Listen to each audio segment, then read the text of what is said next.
What is going on, everyone? My name is Mike, and all right, I'm gonna come clean about something that happened. So I just had this great idea. I picked up my PlayStation 5. It came out today. I had it pre-ordered for a few months, and I had this great idea to do an unboxing video where I unbox the PlayStation 5 for the first time. You get my initial raw reactions. You know, you see everything as I see it. And I give commentary while I do it, and I just thought this is going to be great. What a great video. Filmed the whole thing, went to edit it so I could upload it. What happened? Two things. Didn't press record on the camera, and even if I did, the microphone wasn't plugged in. So I ended up with nothing. So I thought, do I just repack the PlayStation 5 and pretend that I never did that first unboxing? No, I won't do that. I'll be honest with you guys. I've already unboxed the PS5, but I am going, I've kind of repacked stuff, and I'm going to, not pretend I'm doing it for the first time, but I'm just going to unbox it again and just try and recapture some of the magic that I had.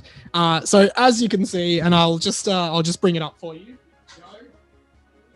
This is a big box. The PlayStation 5 is a big boy that requires a big box. That is it there.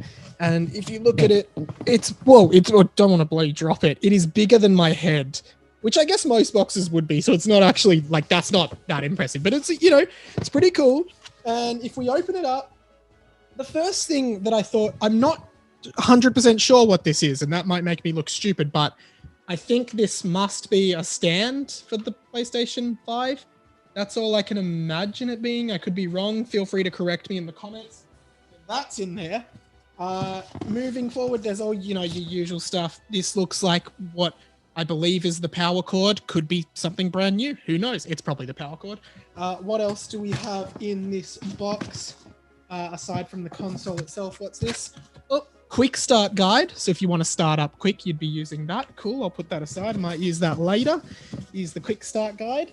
And I'm trying to avoid, the console is obviously the biggest thing in the box. So that's kind of ruining everything. There was a safety guide. I've thrown it out. I don't care about the safety guide at all. Aside from that, obviously we have a USB-C charger for our DualSense controller. And speaking of that, here is the DualSense controller. And again, I could pretend this is my first time holding it. It wasn't, but my initial reaction to this when I first held this in my hand, just minutes before recording this, was, wow, it feels really good. This genuinely feels like an extremely refined gaming controller, an extremely refined DualShock. Sits really comfortably in your hands. And just for comparison, I do have the DualShock 4 with me here. This is the DualShock 4 against the DualShock 5, which is the DualSense, sorry. Clearly the DualSense is a little bit taller, a little bit fatter, a little bit wider. But it's funny because when you go back to old controllers after you've become familiar with a new one, these old ones start to feel really light and pretty plasticky. Already have that with the 4. The DualSense is really sturdy. It feels really, really nice in your hands. Feels like a pro gaming controller already. The 4 feels plasticky. I'd hate to go back to the DualShock 3 now. I wonder what that would feel like. And also for reference, I have my Switch Pro controller, which does feel a lot like the DualSense in a number of ways. So I'm holding on to it. They're pretty similar in the way they are, even color-wise, because I've got the Smash Bros. Pro controller.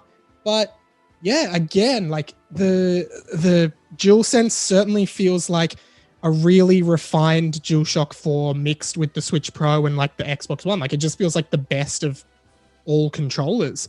Noticeably, the PlayStation home button on the DualSense 4 is within a circle.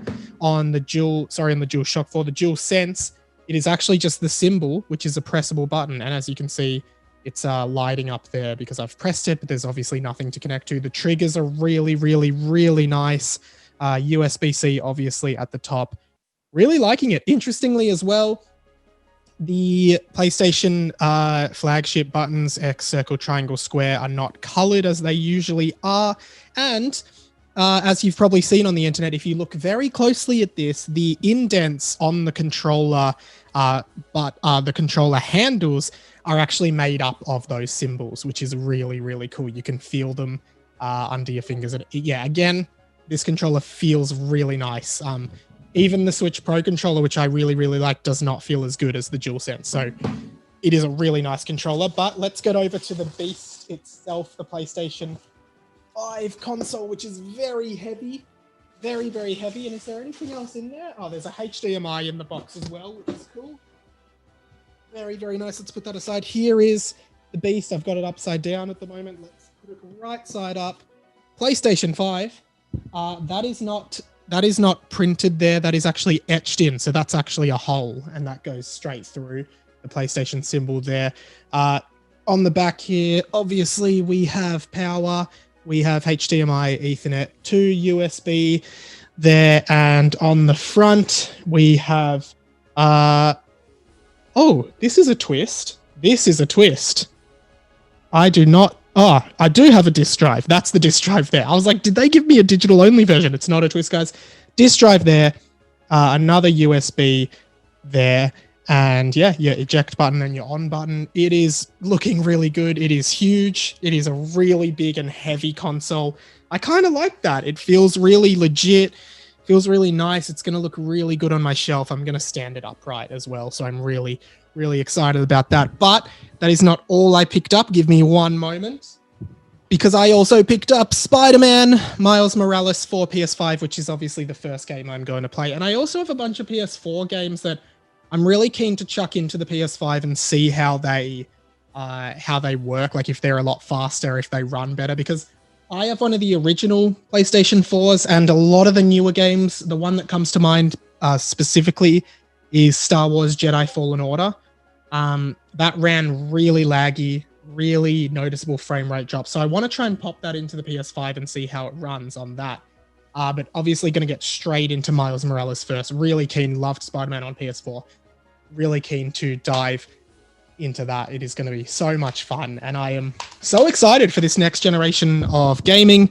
Obviously with my Switch and PS5 now, I'm pretty set. Xbox Series looks really cool, and I have never had an Xbox. I kind of am thinking now that I like make actual money because I have a relatively steady job, like can I for the first time just have every console, just splurge on consoles? And I may do that. I'm not sure yet. For now, it's just the PS5 and obviously my Switch, which I love a lot. But yeah, super excited for this next generation. I'll keep covering some PS5 stuff on this channel. Please subscribe. Check out some of my other vids. I mainly do podcasts, and I put video podcasts up on this channel.